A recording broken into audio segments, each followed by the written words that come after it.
Last class में हम लोगों ने डिस्कस कर लिया था कि मीन को निकालने का 3 तरीक़ा है, तीनों तरीक़ा का फार्मूला लिखवा दिया था और एक तरीक़ा जो था उससे हमने मीन निकलवा भी दिया था जो कि डायरेक्ट मेथड था। कोशिश ये कर रहे हैं आज आपको दूसरे मेथड से निकलवाएंगे और सेम क्वेश्चन लीजिए। तो आपके पास लिखा हुआ होगा मीन जो हमने डायरेक्ट मेथड से निकाला था उसमें जो डाटा लिया था वही बताइए क्या था। 0 से 10, 1 से 9 क्या था?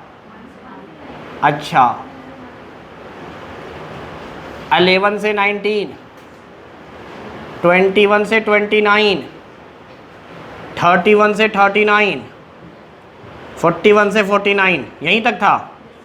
ठीक है, अब ये नंबर जो दिया था वो बताइए क्या दिया था? 1 5 2 1 4। हम लोगों ने इससे पहले डायरेक्ट मेथड से बनाया था और जो नंबर हमारे पास दिया है उसे हम लोगों ने फ्रीक्वेंसी नाम दिया था चूँकि बेतरतीब दिया हुआ है। मैंने ये बात आपको बताई है कि मीन निकालने के लिए क्लास मार्क बहुत इम्पॉर्टेंट फैक्टर है।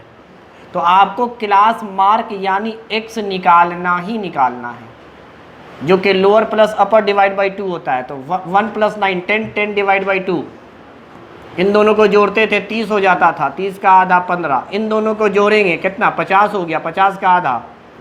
उसी तरीके से ये 35 और ये डायरेक्ट मेथड में।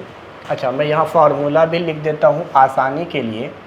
डायरेक्ट मेथड में हमने पढ़ा कि हमें ऊपर fx रखना है, नीचे f का सम। तो डायरेक्ट मेथड के लिए हम एक टेबल बनाते थे f और x के बाद जिसको मल्टीप्लाई करते थे। कल यही पढ़ा था fx। आज चूंकि हम लोग इस क्वेश्चन को बना रहे हैं एज्यूम्ड मेथड से तो उसका फॉर्मूला ये लिखवाया था मैंने। तो जब हमें fd के मल्टीपल को जोड़ना है तो हम खामखा fx ना निकालें बल्कि हम क्या निकालें? d निकालें। जब तक d नहीं आवेगा f के साथ मल्टीप्लाई नहीं होगा। तो एज्यूम्ड मेथड में x के बाद आपका टारगेट होना चाहिए d निकालने का, डिफरेंस।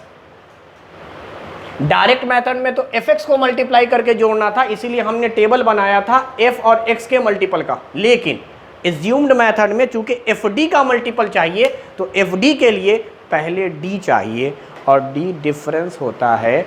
डिफरेंस का फॉर्मूला पढ़ा दिया था मैंने, x माइनस a।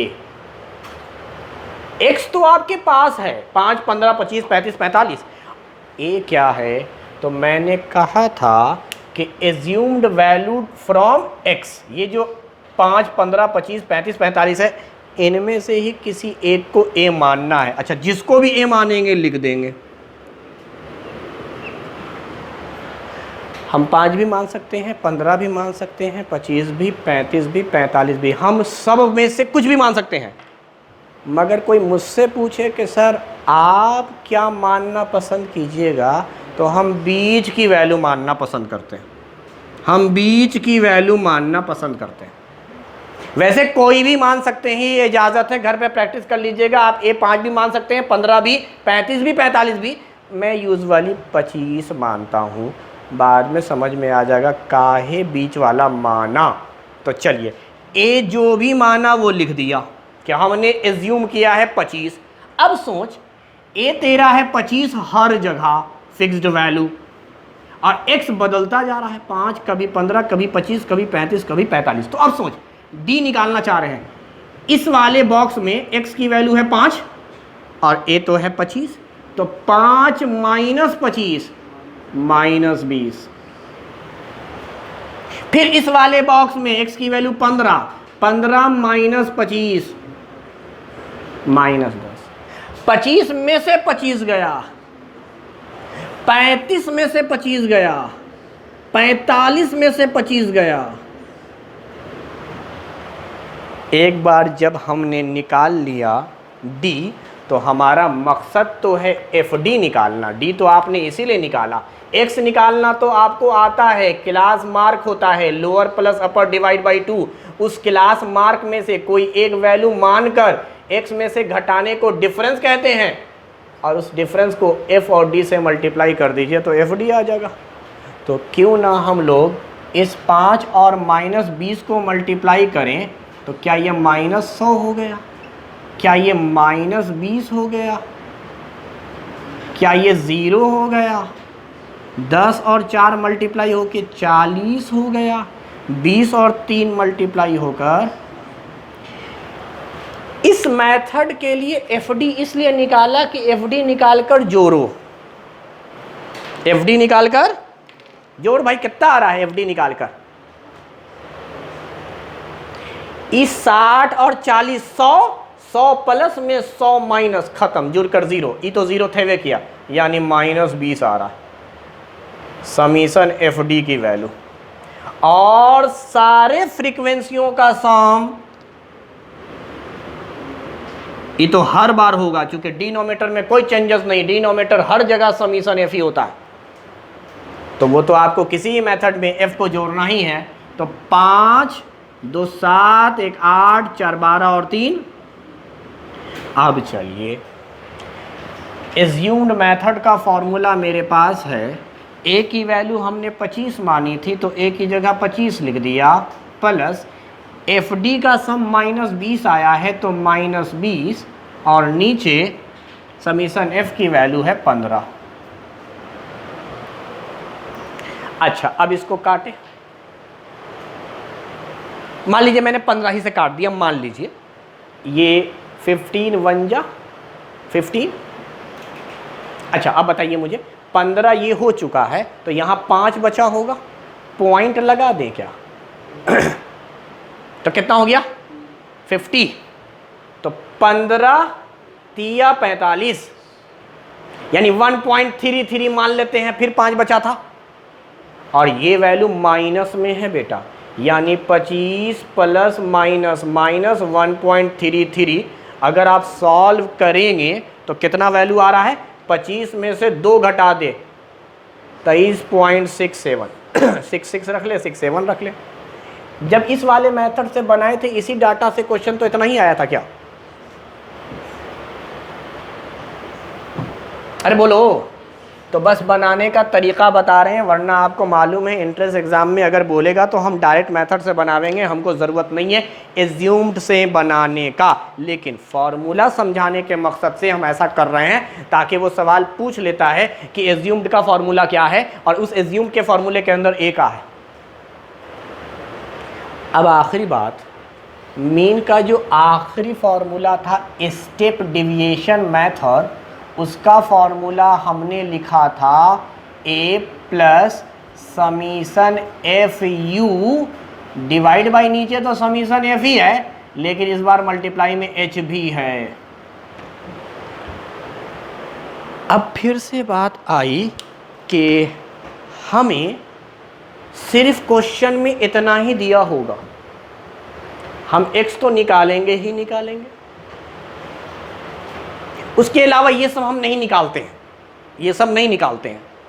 हम डायरेक्ट u निकालते हैं, और u निकालने के बाद, चूंकि इसी में बना रहे हैं तो हम इसको काट नहीं रहे, मिटा नहीं रहे, हम इसी में आगे चल रहे हैं। वरना समझो सवाल सिर्फ यहाँ पे ख़त्म हो गया था और बोला था स्टेप डिवीजन से सॉल्व करो, तो आपको क्लास मार्क निकालना ही निकालना है। क्लास मार्क निकाल के डायरेक्ट बना दिया तो डायरेक्ट मेथड fx। d निकाल कर फिर fd निकाला तो एज्यूम्ड। d मत निकालो, d ना निकाल कर क्या निकालो? u निकालो। d ना निकाल कर अगर हमने u निकाला होता तो फिर अगले लाइन में fu निकालते, यानी 2 लाइन अपने मन से बनेगा, d फिर fd, u fu। fu को जोड़ेंगे तो यहाँ वाले बॉक्स को कहेंगे समीशन fu। अब फिर वही कहानी, d तो डिफरेंस पढ़ाया था, x माइनस a को एज्यूम किया था। u क्या पढ़ाया है? तो u पढ़ाया है d बाई एच, या डी को हम लोग कह सकते हैं x minus A by H, एक ही बात है। डी बाई एच बोल या x minus A by H बोल, क्योंकि डी कहते ही x माइनस ए को है।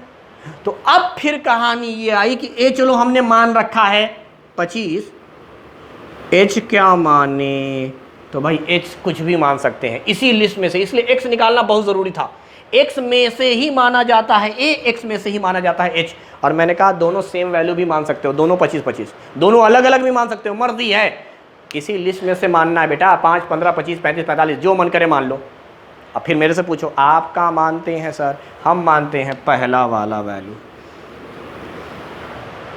हमको ये पसंद है, बाद में बतावेंगे पसंद का है। वैसे कुछ भी मान सकते हैं, कोई प्रॉब्लम नहीं है, लेकिन अगर हमसे पूछा जाए कि इमरान सर आप कुछ में से क्या मानना पसंद करेंगे, हम कहेंगे एच हम मानेंगे, सबसे पहला वाला वैल्यू ऊपर वाला एच, ऐसा लगता है एच फॉर हाइट, सबसे ऊपर टॉप पर, और ए को मानते हैं बीचों बीच में, ए को मानते हैं बीचों बीच में। चलो वो बाद में समझावेंगे तो रीज़न ऐसा काहे है। फिलहाल जब आपने ए और एच मान लिया तो अब यू निकाल सकते हैं बड़े आसानी से। यार यहाँ पर डी हमने निकाल रखा है तो सीधे डी बाई एच वाला फॉर्मूला लगा दो, यानी -20 को 5 से डिवाइड करो, -4, क्या बोलते हो?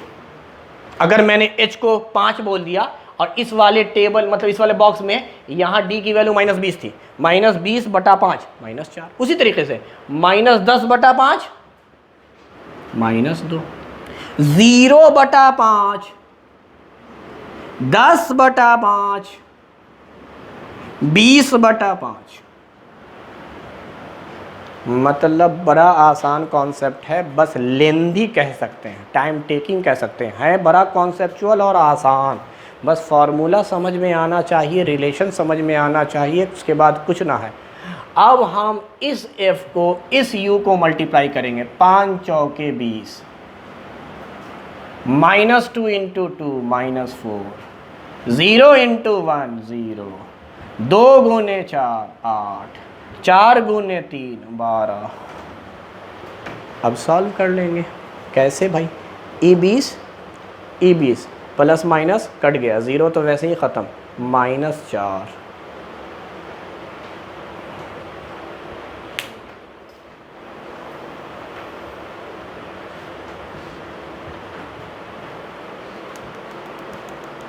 समझ गए? अरे बोलो ना, थोड़ा सा जुगाड़ पढ़ावे, जुगाड़ पढ़ावे ना, पढ़ावे ना पढ़ावे, ढक्कनो, बस इसी में 5 से भागा देना था, कहानी खत्म थी, सब की जरूरत ना थी। समझावे ना, अभी तो वैसे बोल देते तो कहते हो अच्छा पता ना, हम जुगाड़ पे यकीन करें ना करें। जब हमने ये कहा कि d को भागा दे दो h से, u बन जाए, तो सबको जोड़ के भागा दे दो, सबके जोड़ का बन गया। यानी यहां के बाद इतना लाम काफ करे की जरूरत ना है, जो वहां हर इंडिविजुअल स्टेप पे हो रहा है तुम डायरेक्ट कर दो, चूंकि मुझे फॉर्मूले में डायरेक्ट चाहिए था।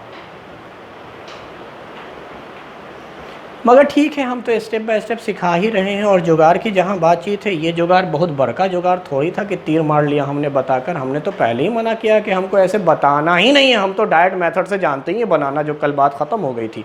हमको कहाँ ज़रूरत है कि हम एज्यूम से निकाले मीन, हमको कहाँ ज़रूरत है कि स्टेप डिविएशन से निकाले मीन। भाई एंट्रेंस एग्जाम में तो खाली देखेगा थोड़े कैसे बनाए हो।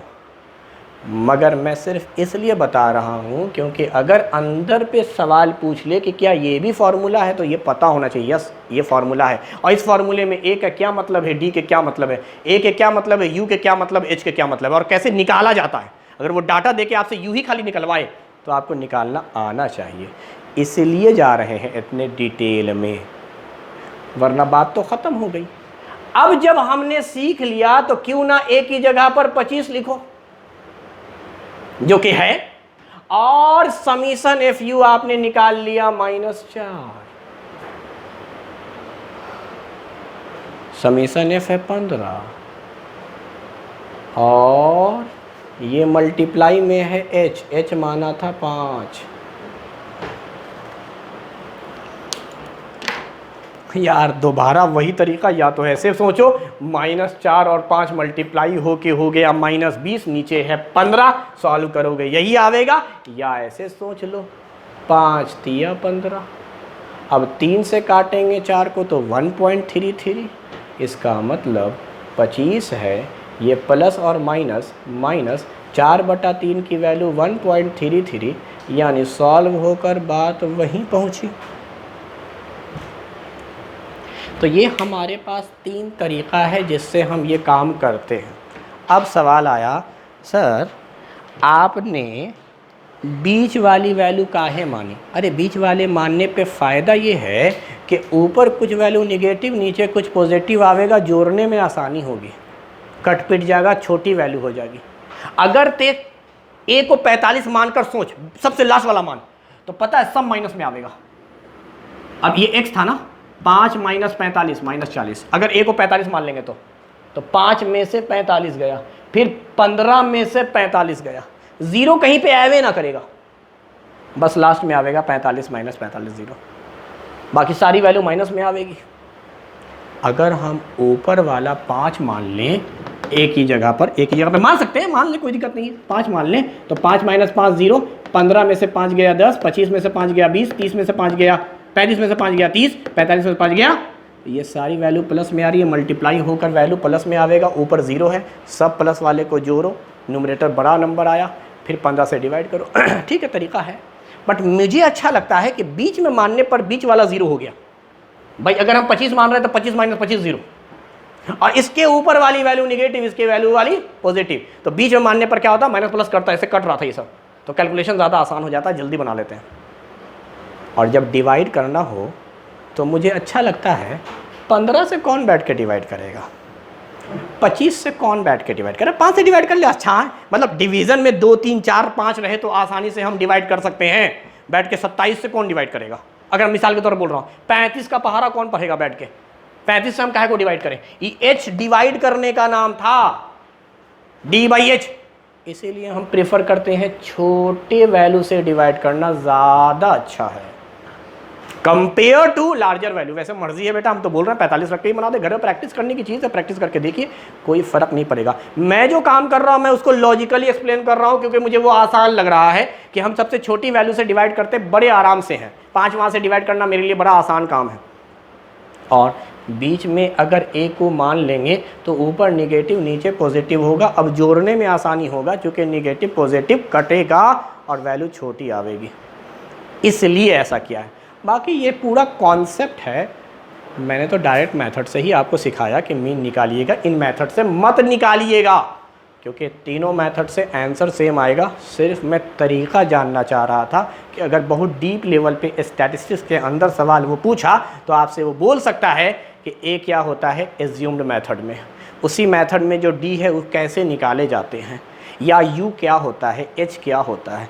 तो अगर आपको ये प्रैक्टिस समझ में आ जाएगी तो आप बता सकते हैं ए और एच जो है वो एज्यूम्ड वैल्यू है एक्स में से या क्लास मार्क में से।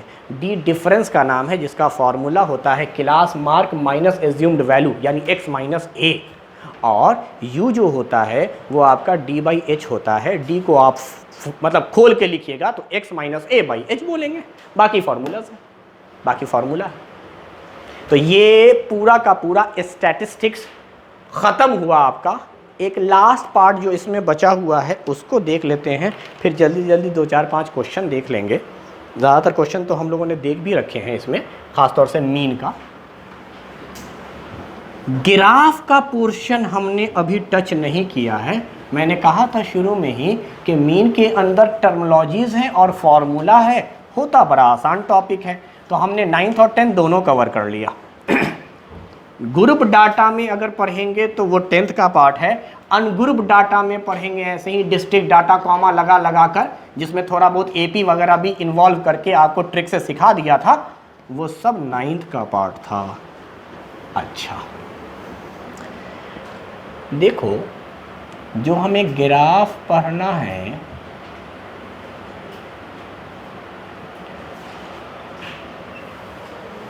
उसमें एक ग्राफ है जिसका नाम है बार ग्राफ।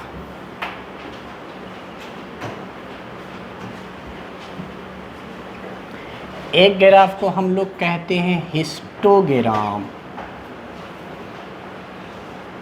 अच्छा, इन दोनों ग्राफ में रिश्ता है, बार ग्राफ एंड हिस्टोग्राफ, इन दोनों ग्राफ के अंदर रिश्ते हैं।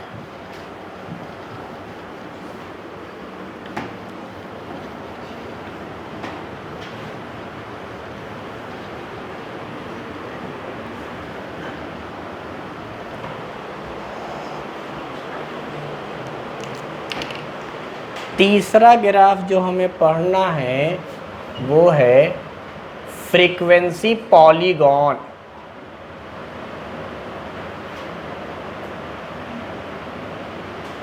और आखिरी ग्राफ जो है वो हमारा है ओजीव। ओजीव। अच्छा, ये तीन ग्राफ 9 के, बार ग्राफ, हिस्टोग्राफ और फ्रीक्वेंसी पॉलीगॉन, ये 9 का। 10th में सिर्फ एक ही ग्राफ है जिसका नाम है ओजीव। अब समझ ले बात को, ग्राफ खींचा जाता है हमेशा x और y एक्सिस के बीच में।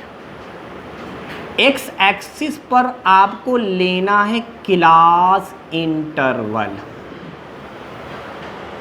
और y एक्सिस पर लेना है आपको फ्रीक्वेंसी। अच्छा, मैं बोलूं फ्रीक्वेंसी तो तुमको समझ में आ गया ना, नंबर की बात हो रही है। We are talking about number, whole number, small f।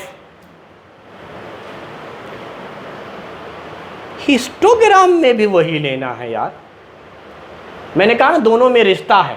Histogram में भी क्लास इंटरवल और y एक्सिस पर फ्रीक्वेंसी। अब मैं फ्रीक्वेंसी ना लिख के स्मॉल f लिख देता हूं, समझ जाना।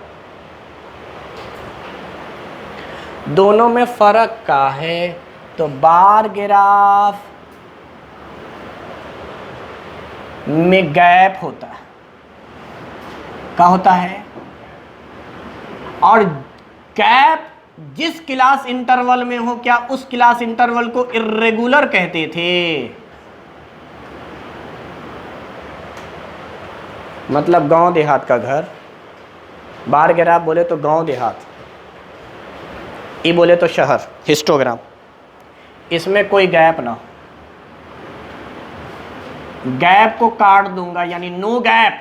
नो गैप मतलब class interval must be regular. अच्छा देखो, समझावे हम बता रहे हैं, ये सारा ग्राफ बेसिक अंडरस्टैंडिंग पे बेस्ड है पूरा, इसीलिए मैंने शुरू में सारे टर्मिनोलॉजीज आपको सिखाए थे। अब देखिए, अगर मैं सोचूं, ऐसे ही सोच रहा हूं मैं,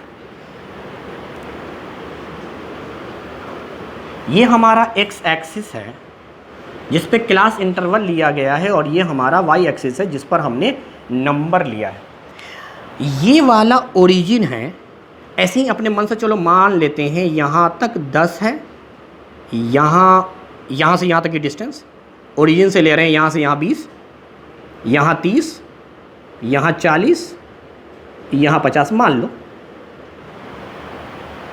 इमारत कैसे बनी हुई है सुनिएगा। अच्छा, इधर नंबर है बेटा, ये सब नंबर है, 5, 10, 15, 20 होता है ना। अब y एक्सिस पे ये तो आपको दिखेगा लगातार बढ़ता हुआ, मगर मैंने कहा ये फ्रीक्वेंसी है। कैसे फ्रीक्वेंसी, अभी समझना। मैंने कहा कि 0 के बाद से और 10 के पहले से एक शुरू हुआ इमारत 5 तक। अच्छा, ये इमारत अकेली है इसलिए इसको शेड कर देंगे, घेर देंगे, ताकि पता चले बस यही एक इमारत है। अच्छा, मैंने कहा 0 के बाद 10 से पहले, तो तुमको ऐसा लग रहा होगा शायद 1 से लेकर 9 तक यही है क्लास इंटरवल, कि 1 से लेकर 9 तक जो टेबल पढ़ते थे ना, यानी ये वाला कि 1 से 9 तक में कितने नंबर हैं बेटा, यही दिखलाया गया 5 तक। फिर अगला नंबर कहां से शुरू होगा?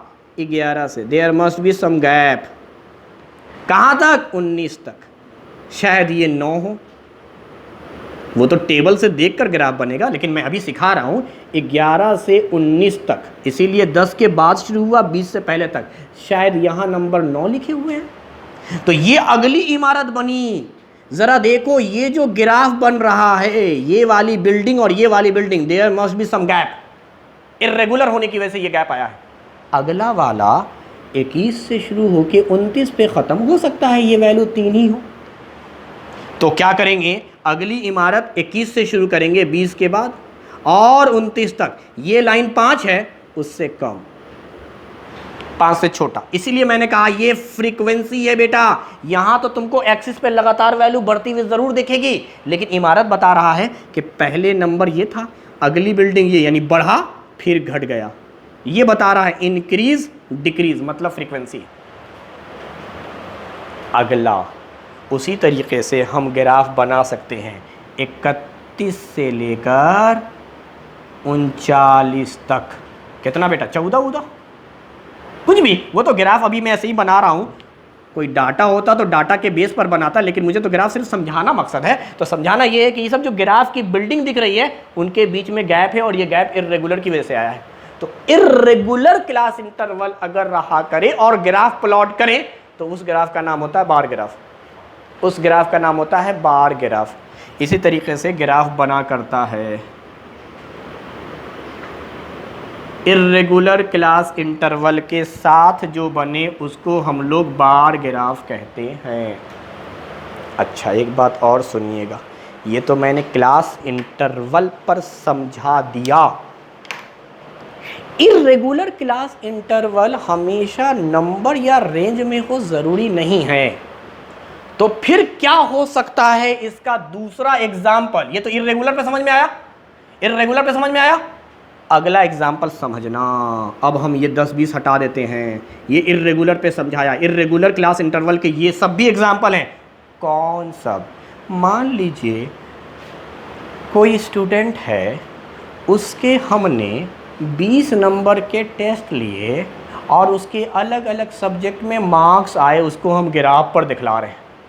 तो हर इंडिविजुअल सब्जेक्ट को हम यहाँ मान रहे हैं कि भैया ये मैथ का स्कोर है 5 नंबर, ये शायद ऐसे ही मैं लिख दे रहा हूँ फिजिक्स का स्कोर है शायद। यानी एक सब्जेक्ट से दूसरे सब्जेक्ट के बीच में there must be some gap. Subject लगातार नहीं होंगे। वजह, मैथ की क्लास हो रही है एक टाइम से एक टाइम तक, मैथ के टीचर गए, कुछ सेकंड के बाद दूसरे टीचर आए।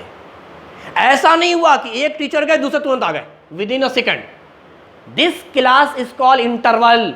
कि एक क्लास सुबह 9 बजे से शुरू हुई, 10 बजे तक हुई, तो 10 बजे एक टीचर निकले, दूसरे शुरू हो जाए। There must be some gap. हो सकता है 10:02 हो जाए।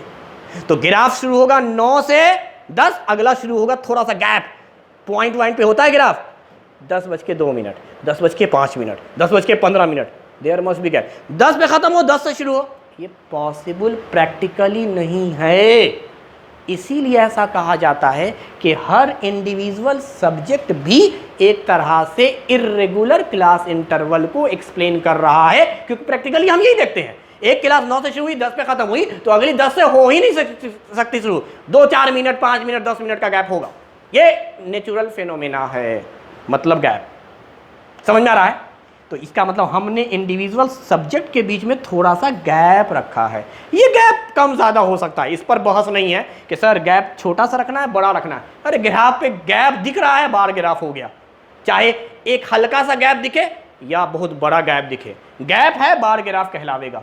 तो मैंने ऐसे ही मान लिए हैं सब्जेक्ट के स्कोर। तो यार हम लोग सब्जेक्ट के बेस पर भी बोल सकते हैं कि अगर सब्जेक्ट का एनालिसिस दिखलाया जाए तो बार ग्राफ पे दिखलाया जाएगा। अच्छा, ते स्टूडेंट है तो सब्जेक्ट वाली बात हो गई। कोई क्रिकेटर हो, वो स्कोर कर रहा है किसी मैच में, तो भाई एक मैच उसने खेला, मिसाल के तौर पे इंडियन कोई खिलाड़ी है, पाकिस्तान के साथ साहब का परफॉर्मेंस ये है, श्रीलंका के साथ परफॉर्मेंस होता ना भाई। एक इंसान का एकेडमिक कैरियर, अब हम जरूर थोड़े कि क्रिकेट मैच ना खेलें, क्रिकेट मैच का स्कोर हो रहा है कि भैया पाकिस्तान के खिलाफ इनका स्कोर इतना था, श्रीलंका के खिलाफ इतना, बांग्लादेश के खिलाफ साहब इतना, साउथ अफ्रीका के खिलाफ इतना, ऑस्ट्रेलिया के खिलाफ, मतलब अलग अलग कंट्री के खिलाफ इनका परफॉर्मेंस, चाहे वो क्रिकेट में हो चाहे वो एकेडमिक हो। और नेता आदमी हुए तो सीट, नेता आदमी हुए तो सीट। सीट का मतलब अलग अलग पार्टी भी हो सकती है, बीजेपी, कांग्रेस, बसपा, सपा, आरजेडी, जो भी पार्टी है, या एक बैट्समैन का ही कैलेंडर ईयर का स्कोर 2017 में साहब का परफॉर्मेंस ये है, मतलब 5 सेंचुरी मिसाल के तौर पर मारा है, और 2018, 2019, 2020, 2021, तो एकेडमिक परफॉर्मेंस हो, क्रिकेट का हो, ये सारा का सारा डाटा जो है वो बार ग्राफ में शुमार किया जाता है। यानी प्रैक्टिकली जितनी बातें हो रही हैं सब बार ग्राफ। हाँ, हिस्टोग्राम अगर बनावें तो क्लास इंटरवल बिल्कुल रेगुलर होना चाहिए, और इसमें क्लास इंटरवल ही होगा, प्रैक्टिकली कोई बात नहीं होगी।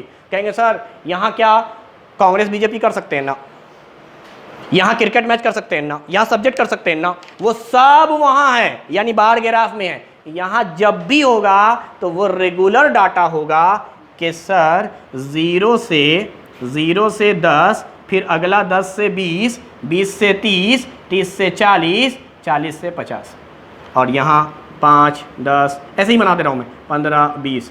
अब जल्दी जल्दी इमारत खींच देते हैं, चूँकि आपको कॉन्सेप्ट समझ में आ गया है। तो हमें क्या करना है, मान लीजिए हमने यहाँ लिखा 0 से 10, आगे लिखा 5, 0 से 10 के बीच में 5।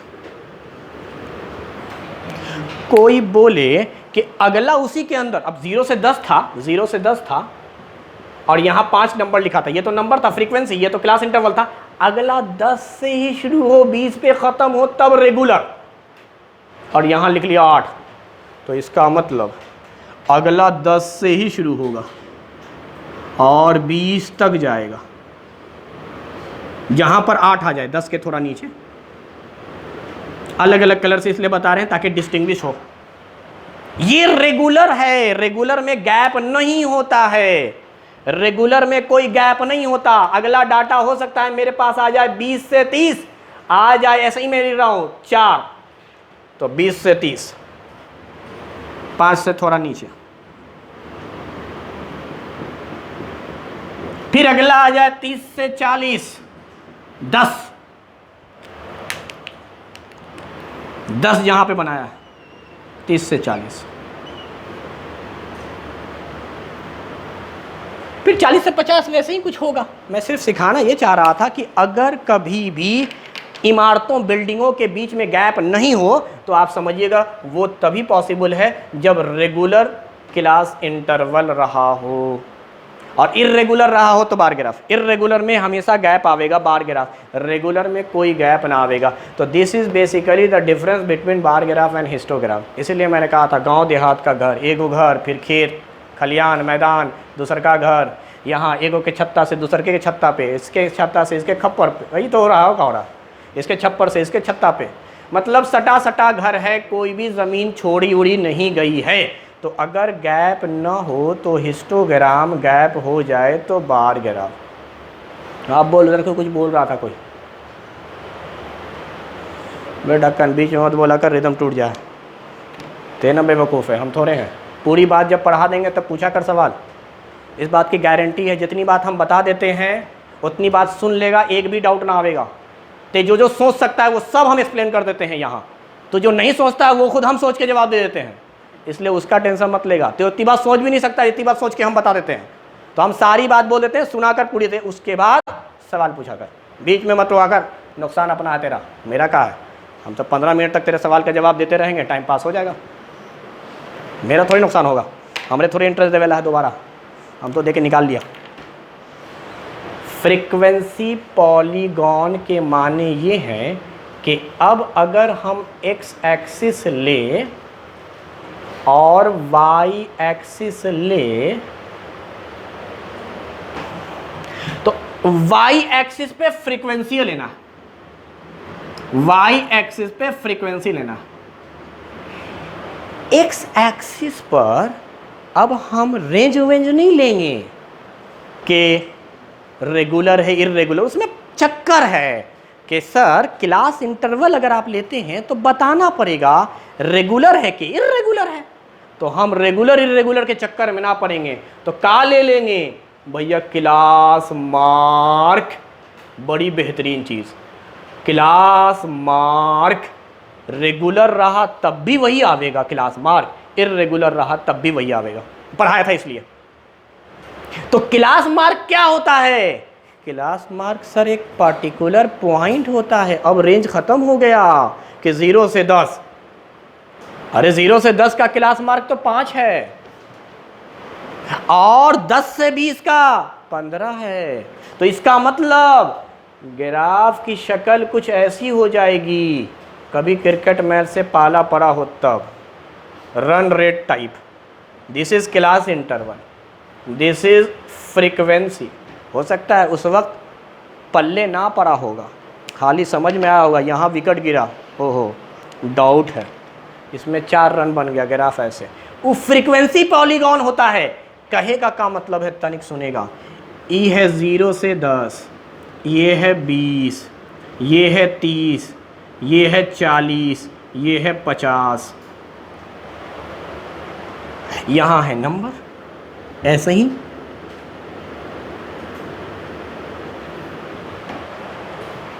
का बोला, हम बोल ये रहे हैं कि 0 से 10 रहे लाइक दिस, या 1 से 9 रहे like this, means whether the class interval are regular और irregular, class mark must be 5। अरे 0 से 10 था तब भी 5, 1 से 9 था तब भी। तो अब हम लोग पूरी इमारत ऐसे नहीं गिरेंगे 0 से 10, बस हम ग्राफ जैसे प्लॉट करते थे एक्स वाई का, यहाँ से 5 शायद यहाँ पे होगा और इस पर वैल्यू 5। ये है कि 0 से 10 का अगर रेंज 5 नंबर था जो मैंने सिखाया, 0 से 10 पे का है तो इसका क्लास मार्क निकाल 5, उस पर वैल्यू 5। अब पूरी इमारत नहीं बनेगी रेंज टाइप की कि 0 से 5 तक या 0 से 10 तक या 1 से 9 तक टोटल नंबर 5 है, ऐसा नहीं बनेगा, बट एक पार्टिकुलर पॉइंट बनेगा, जो क्लास मार्क एक पार्टिकुलर पॉइंट है। अगला सुनना, अगला, अगर हमारा 10 से 20 हो और ऐसे ही मैंने लिख दिया 10 दिया हुआ मिसाल के तौर पे, कुछ और भी दिया जा सकता है, 8 वाट कुछ भी, तो अब 10 से 20 नहीं लेंगे इमारत, या इर्रेगुलर होता तो 11 से 19 नहीं लेते, बल्कि हम 20 और 10 का क्लास मार्क निकालेंगे जो कि 15 आवेगा। तो हम इन दोनों के बीच में सोचेंगे यहाँ कहीं पर 15 है, तो 15 पे 10 था, 15 पे 10 था, और इन पॉइंटों को मिलाते चलेंगे, इन पॉइंटों को मिलाते चलेंगे। फिर उसी तरीके से अगर क्लास इंटरवल 20 से 30 के बीच में दिया हुआ है, मिसाल के तौर पे 4, तो इसका मतलब 20 और 30 की इमारत नहीं खींचेंगे, 20 या 21 से 29 की इमारत नहीं खींचेंगे, बल्कि 20 और 30 का सम हो गया 50, 50 का आधा 25, 25 लावेंगे। अब 25 पे 4 बोल रहे हैं, यानी 5 के नीचे। ये ग्राफ ऐसे चलेगा।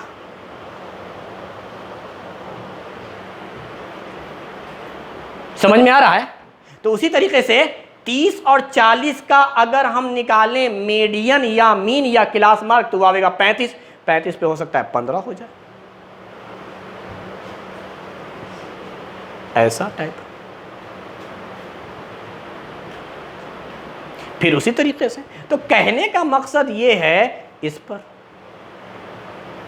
45 पर, तो इस तरह की एक लाइन ड्रॉ की जाएगी जिसे हम लोग कहेंगे फ्रीक्वेंसी पॉलीगॉन, क्योंकि इसमें आपको क्लास इंटरवल नहीं लेना है बल्कि क्लास मार्क लेना है। ये फ़र्क है।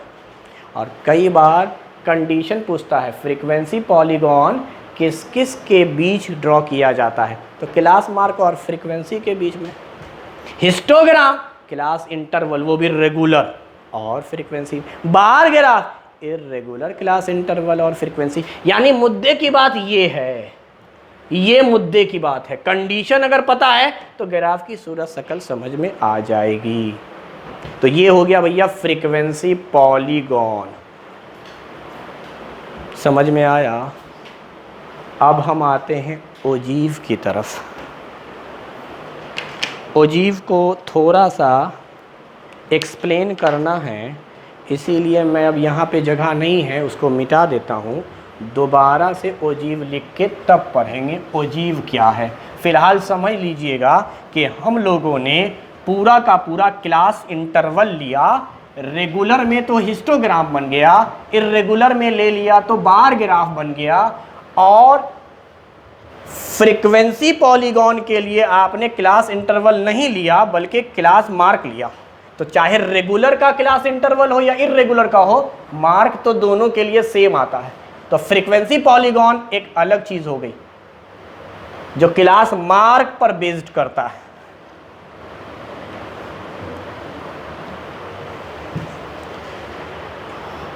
ओजीव में क्या करना है,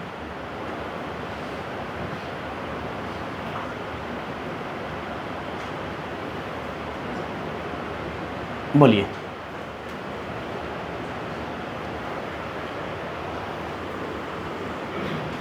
एक्चुअली ओजीव दो टाइप का होता है, अभी समझाएंगे, बट ओजीव दो टाइप का होता है। ओजीव का बताऊंगा कंडीशन क्या होता है, लेकिन दो टाइप का होता है।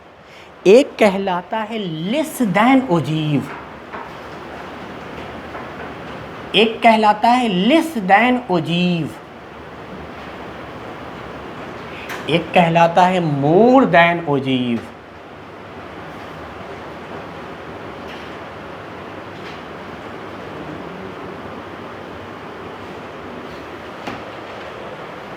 कंडीशन में थोड़ी देर में लिखूंगा, कंडीशन ही इंपॉर्टेंट है इसका, थोड़ी देर में लिखूंगा कंडीशन, मगर मैं शक्ल दिखला दूं आपको ग्राफ का कैसा होगा। तो लेस देन ओजीव जो होगा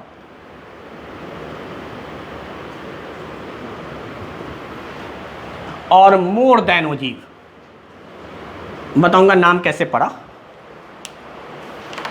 ऐसा लगेगा लेस देन ओजीव जो है ना, वही जो फ्रीक्वेंसी पॉलीगॉन टाइप का बनाया था वैसी इमारत होगी, मगर नीचे से ऊपर की ओर जाती हुई। चलो ये एरो दिखला देता हूं ताकि तुमको डायरेक्शन समझ में आवे।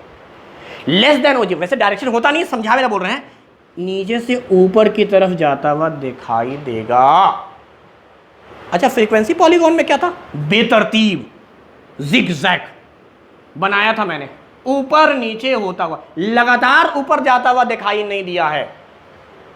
लगातार ऊपर इसलिए नहीं गया क्योंकि अगर लगातार ऊपर जाएगा तब तो कॉम्युलेटिव फ्रीक्वेंसी हो जाएगा। ये तो थोड़ा सा इंक्रीज करे फिर डिक्रीज करे, फिर इंक्रीज करे फिर डिक्रीज करे, तब फ्रीक्वेंसी। और अभी तक हम लोगों ने 9th का जो वो ग्राफ पढ़ा उसमें खाली फ्रीक्वेंसी था, चाहे बार ग्राफ हो फ्रीक्वेंसी था, इमारत ऊपर नीचे होती थी। लगातार इमारत नहीं बढ़ रही है बेटा, लगातार इमारत नहीं घट रही है। अगर लगातार इमारत बढ़ रही होती, लगातार इमारत घट रही होती तो वाई एक्सिस पे कॉम्युलेटिव फ्रीक्वेंसी होता। 0 10 के बीच में 5, 10 से 20 के बीच में 10, 20 से 30 के बीच में 50, कुछ भी मान लिया, 30 से 40 के बीच में 70, लगातार बढ़ रहा है। 5, 10, 30, 40, इस तरह से 70। ऐसा नहीं होता है, इसीलिए बार ग्राफ में ऊंची नीची इमारतें आती हैं क्योंकि फ्रीक्वेंसी है। हिस्टोग्राम में ऊंचा नीचा इमारत है क्योंकि फ्रीक्वेंसी है, और फ्रीक्वेंसी नामे है फ्रीक्वेंसी पॉलीगॉन, उसमें भी फ्रीक्वेंसी था तो up down up down up down. लेकिन अप डाउन ना हो के कंटिन्यू अप हो जाना, इसका less than ogive. Less than ogive क्यों नाम पड़ा, स्टार्टिंग पॉइंट की वजह से। अगर पहला ही पॉइंट छोटा हो तो उसको कहते हैं लेस, ये कम है लेस, ये मोर, ये मोर। मगर नाम किस पर पड़ता है, स्टार्टिंग, ओरिजिन से जैसे ही सबसे पहले देख लो तो इसको कहेंगे बेटा सबसे छोटी value, this is called less value. इसलिए इस ग्राफ का नाम है लेस देन ओजीव। तो यार मोर देन ओजीव ऐसा होना चाहिए,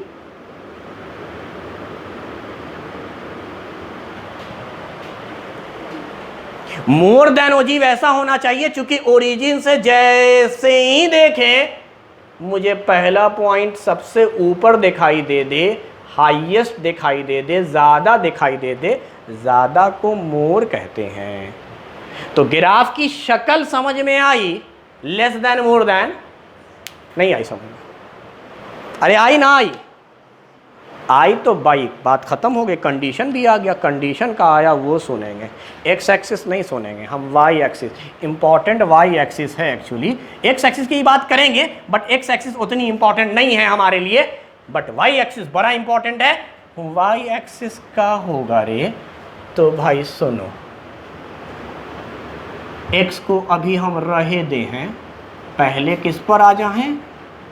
वाई एक्सिस पर। इतना तो पता चल गया कि ये जो वाई एक्सिस पर है कंटिन्यू बढ़ने की वजह से कॉमुलेटिव फ्रीक्वेंसी है, ओजीव कॉमुलेटिव फ्रीक्वेंसी पर होवे है, कैपिटल एफ लिख दें। वाई एक्सिस पर या तो फ्रीक्वेंसी होगा या कॉमुलेटिव फ्रीक्वेंसी होगा। कॉमुलेटिव फ्रीक्वेंसी अगर हो गया तो ओजीव, अगर फ्रीक्वेंसी हुआ तो वो सब bar graph, histogram, frequency polygon, वो सब खाली फ्रीक्वेंसी पे था। तो मोर देन ओजीव हो चाहे लेस देन ओजीव हो, वाई एक्सिस पे क्या बोल रहे हैं? अरे वाई एक्सिस पे क्या बोल रहे हैं? कॉमुलेटिव फ्रीक्वेंसी, हाँ के ना? अब बता मुझे, क्या मैंने कॉमुलेटिव फ्रीक्वेंसी दो टाइप का बताया था? कौन सा? इंक्रीजिंग, डिक्रीजिंग, और का तरतीब में सजावेंगे तो या तो बढ़ेगा या तो भैया यहाँ साफ साफ दिख रहा है कि बढ़ रहा है।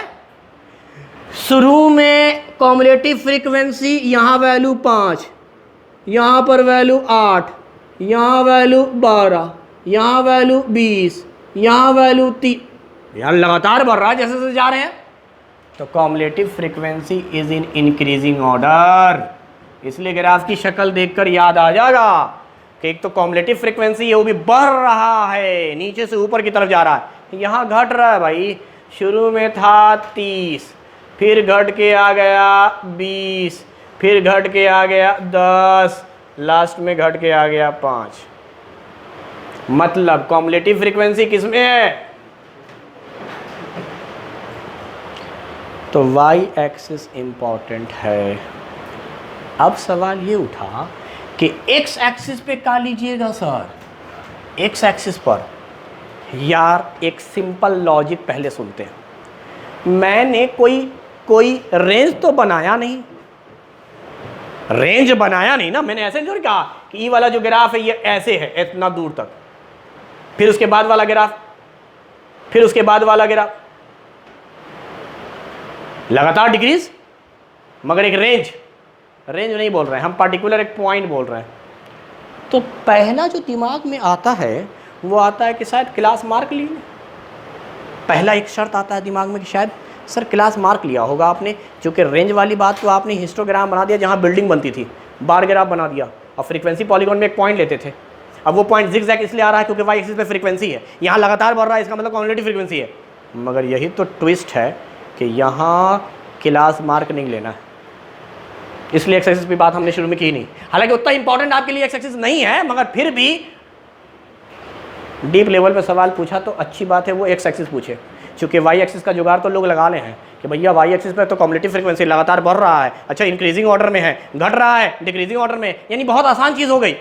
एक्स एक्सिस क्या है तो सुनिए, ओजीव में क्लास इंटरवल का कोई एक लिमिट लिया जाता है। अब रेंज नहीं लेंगे तो हमारे ध्यान में अब दो बातें आई, या तो सर बीच का ले लेंगे क्लास मार्क, या सर कोई एक ही लेंगे, खाली लोअर लीजिए। 0 से 10 बोले खाली 0 मानिए, 10 से 20 बोले खाली 10 मानिए, लोअर लिमिट। मैं ये बताना चाह रहा हूं, हमें अगर कोई एक ही वैल्यू लेनी है तो मैं या तो लोअर ले लूं या अपर ले लूं या इनके बीच में लूं। बीच में लूंगा तो क्लास मार्क कहलावेगा, जो कि फ्रीक्वेंसी पॉलीगॉन की कंडीशन है। और अगर कोई एक लिमिट पकड़ लूं लोअर या अपर तो ओजीव, यानी ओजीव में क्लास इंटरवल का कोई एक लिमिट पकड़ा जा है। इसीलिए ऊपर लिख देता हूं, ओजीव जब भी पढ़ेंगे तो उसमें एक्स एक्सिस पर लिखेंगे हम कोई एक limit, any one limit of class interval, और वाई एक्सिस पर लेना है आपको कॉमुलेटिव फ्रीक्वेंसी।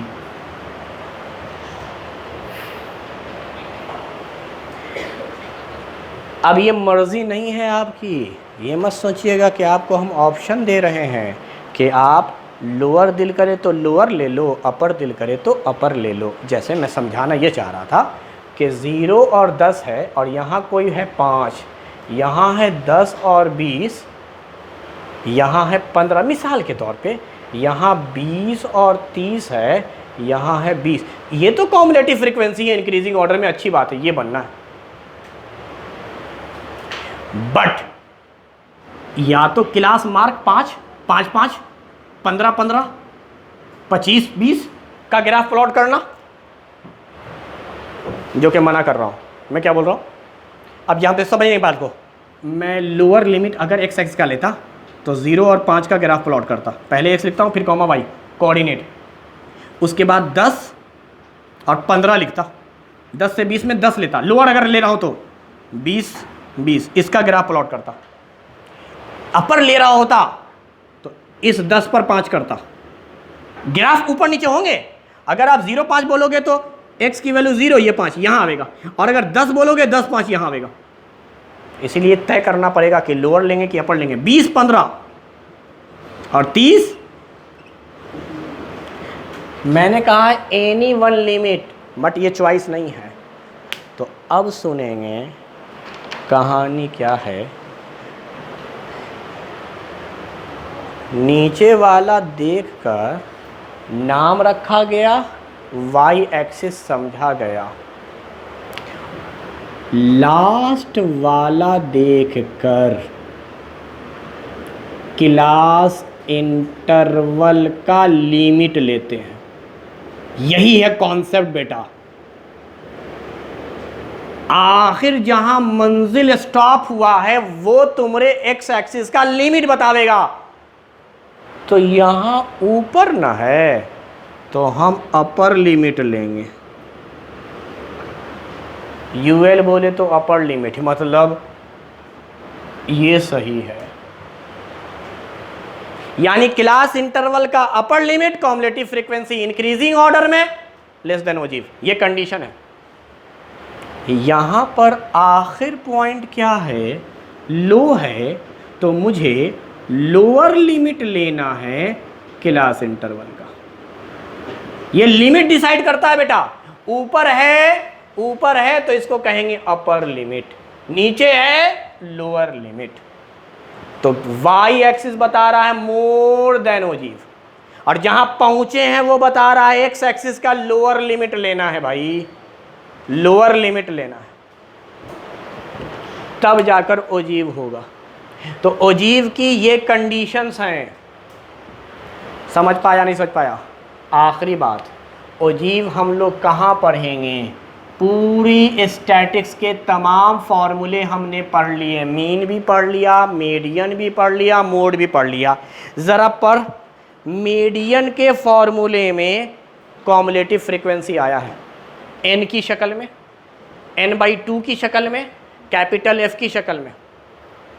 मीडियन में तो कॉम्युलेटिव फ्रीक्वेंसी है, मोड में भी है क्या? कॉम्युलेटिव फ्रीक्वेंसी मोड में है क्या?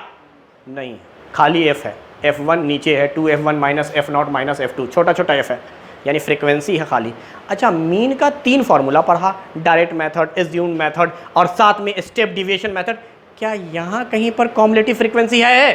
तो इसका मतलब खाली मीडियन के लिए ग्राफ ड्रॉ करेंगे, उस ग्राफ को हम लोग ओजीव कहेंगे, क्योंकि कॉम्युलेटिव फ्रीक्वेंसी खाली मीडियन में है, खाली मीडियन में। तो मीडियन के ग्राफ को ओजीव कहते हैं। मीडियन के ग्राफ में कॉम्युलेटिव फ्रीक्वेंसी आता है।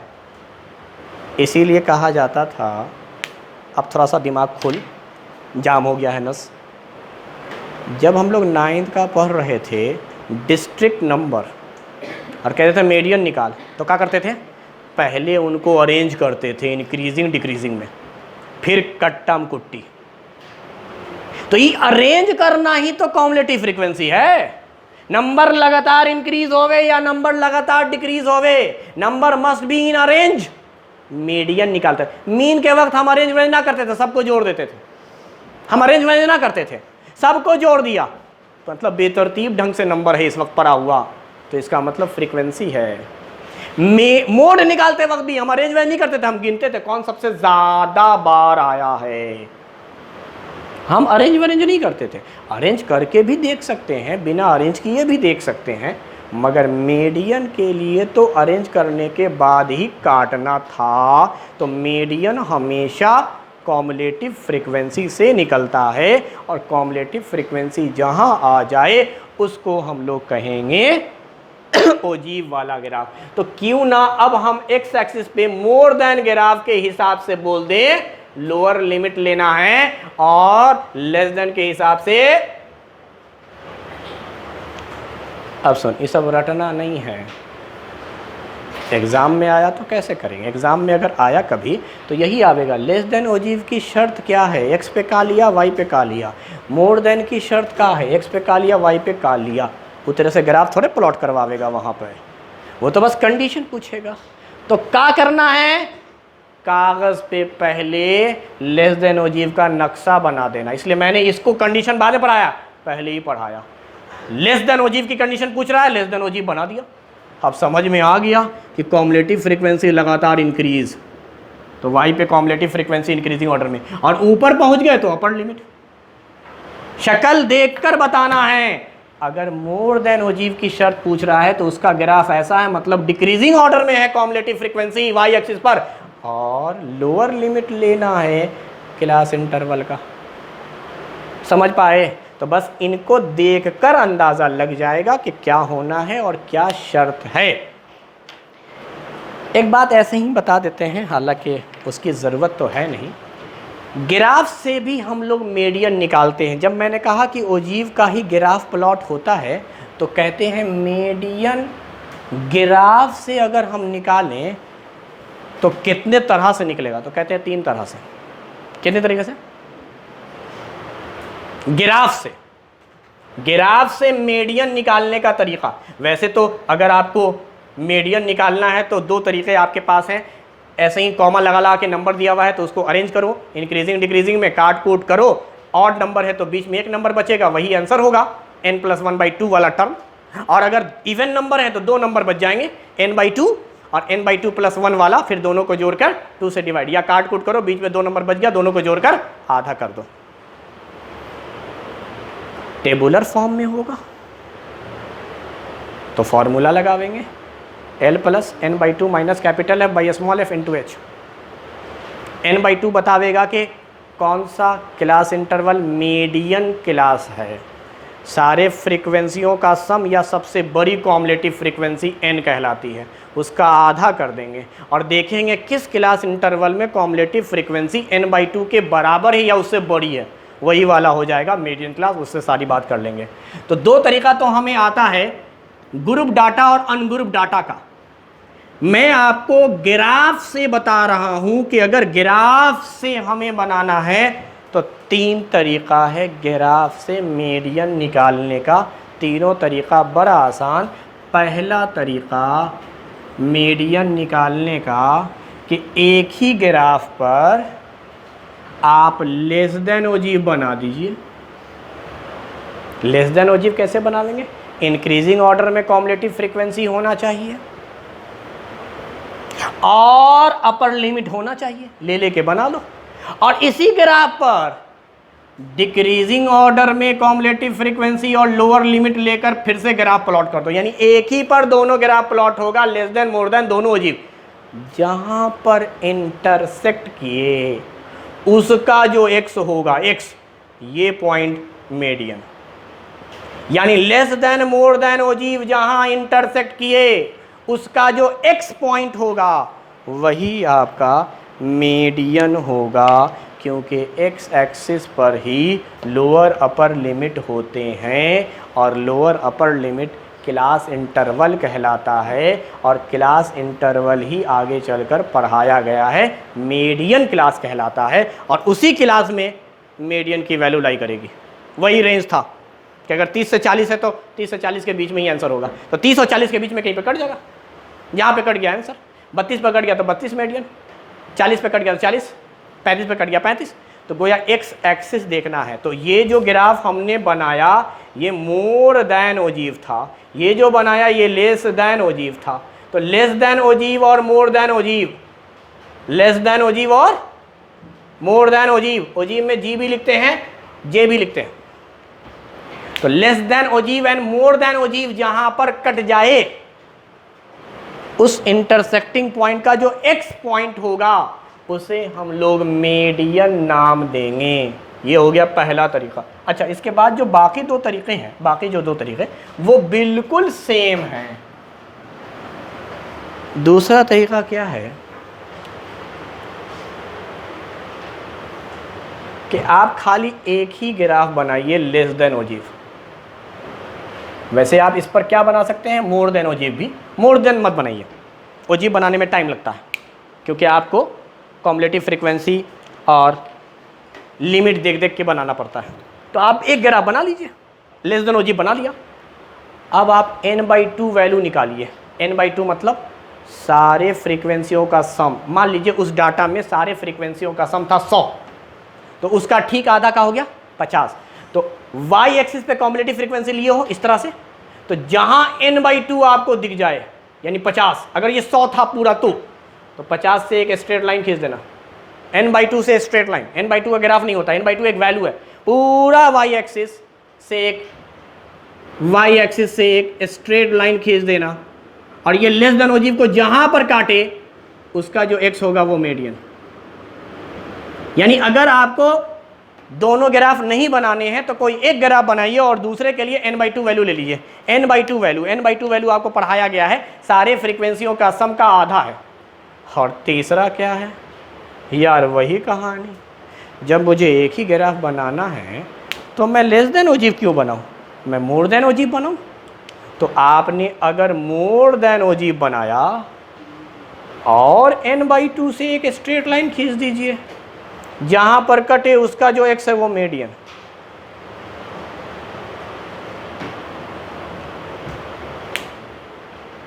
अरे बात समझ में आई ना आई, बात समझ में आया या नहीं आया।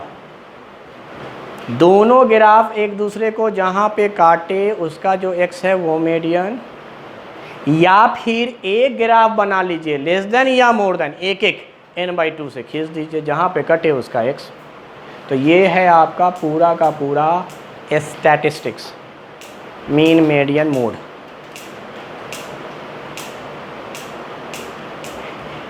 मैंने ऑलमोस्ट सारे सवाल इसके करवा दिए हैं शीट के। मेरे ख्याल से मुझे जहाँ तक याद आ रहा है सिर्फ एक टाइप का क्वेश्चन हम लोग जब इंट्रोडक्शन क्लास देख रहे थे तो वो डिस्कस नहीं किया था, उसी के लिए मैं लेकर आया हूँ ये शीट। क्वेश्चन नंबर स्टैटिस के अंदर 10 है और 11 है। आसान क्वेश्चन है लेकिन रह गया था वो। बाकी आपके पास स्टडी मटेरियल है, आप देखिए बनाइए, जो भी ना बने वो नेक्स्ट क्लास में पूछिएगा। स्टैटिस वैसे हो गया ख़त्म, सारे क्वेश्चंस हमने करा दिए, बल्कि और ज़्यादा डिटेल में बता दिया। क्वेश्चन नंबर 10 देख लेते हैं। कोई बहुत बड़ा सवाल नहीं है, लेकिन खैर इस तरह के सवाल आते हैं जो शुरू में डिस्कस नहीं हुआ था, तो इसको भी देख लेते हैं भाई, क्वेश्चन क्यों रहे, आसान सा सवाल है। क्वेश्चन नंबर 10 सुनिए क्या है। The mean of 5 number is 21। मतलब यूँ समझिए कि 5 नंबर हैं टोटल और इसका मीन कितना दिया हुआ है 21। The mean of 5 number is 21 if 6th number 33 be included. हमने ये कहा था मिसरीड उसरीड, करेक्ट इनकरेक्ट, नंबर बढ़ा घटा नहीं रहे थे। यहाँ पर अब ये कह रहा है कि एक छठा नंबर है जिसकी वैल्यू है 33। छठा नंबर है जिसकी वैल्यू है, ये इंक्लूड कर दिया गया, तो अब इन 6 नंबरों का मीन क्या होगा। ऐसा सवाल भी आता है कि कुछ नंबर इंक्लूड कर दिए जाएं। हमने पढ़ाया था पुराने दिए हुए नंबर में मिसरीड वाला, यहाँ मिसरीड का कॉन्सेप्ट नहीं है, सारे नंबर सही थे, एक एक्स्ट्रा नंबर जोड़ दिया गया। चलिए पहले बुनियादी तरीका जो आसान है इसलिए मैं बना रहा हूँ, क्या करूँ, मैं सीधे सोचूं 5 नंबर का sum divide by 5 is equal to 21। Mean का यही फॉर्मूला होता है, सारे नंबर को जोड़ो। अब कौन बैठ के ABCD मानता, मैंने ऐसे ही कह दिया 5 नंबर का सम S5। तो क्या मुझे यहाँ से S5 की वैल्यू आ गई? मल्टीप्लाई करने के बाद 21 पंचे 105। अब क्या करेंगे भाई, क्वेश्चन के हिसाब से ये 5 नंबर जो भी थे सब जुड़कर 100, तो भाई 105 5 नंबरों का सम, छठा नंबर है 33, तो अब ये 6 नंबरों का सम डिवाइड बाई 6, तो ये कितना हो गया 138। 6 से काट दो, 6 दूनी 12, 1 18, 6 तिया 23, तो नया मीन 23 है। वैसे ही जस्ट इसका उल्टा है एक क्वेश्चन, वो भी देख लेते,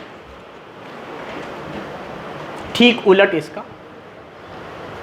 क्वेश्चन नंबर 11 में कह रहा है the mean of 5 number is 30। वहीं से शुरू किया है कि 5 नंबरों का मीन 30 है।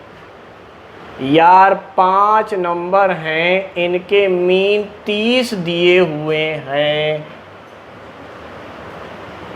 क्वेश्चन क्या बोल रहा है, if 1 number is excluded then there means becomes 28। एक नंबर इसमें से निकाल दिया गया, एक नंबर इसमें से निकाल दिया गया, इसका मतलब 4 नंबर हो गए, तो अब मीन 28 है। तो नया मीन कितना है, आपको बताना है कौन सा नंबर निकाला गया, मतलब उसकी वैल्यू क्या है।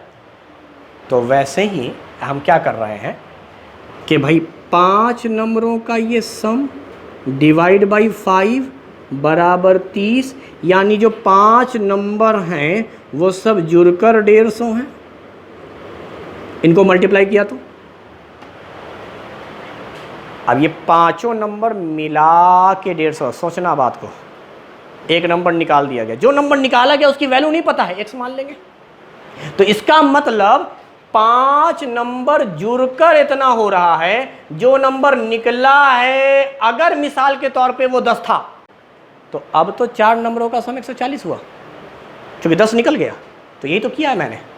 अगर उसकी वैल्यू 50 थी तो 50 निकल गया, तो अब 4 नंबरों का सम 100 आ गया, क्योंकि 5 नंबरों का सम 150, एक नंबर निकाल दिया गया, तो ये हो गया 4 नंबरों का सम डिवाइड बाई 4 बराबर 28। x की वैल्यू निकाल लेंगे, यानी यहां आप सॉल्व कीजिए तो इसको इससे मल्टीप्लाई करेंगे, कितना होगा 8 चौके 32, हाथ में रहा 3 और 4 दूनी 8 3 11, 112 इधर जाकर माइनस x इधर, यानी 38। जो नंबर निकाला गया उसकी वैल्यू 38।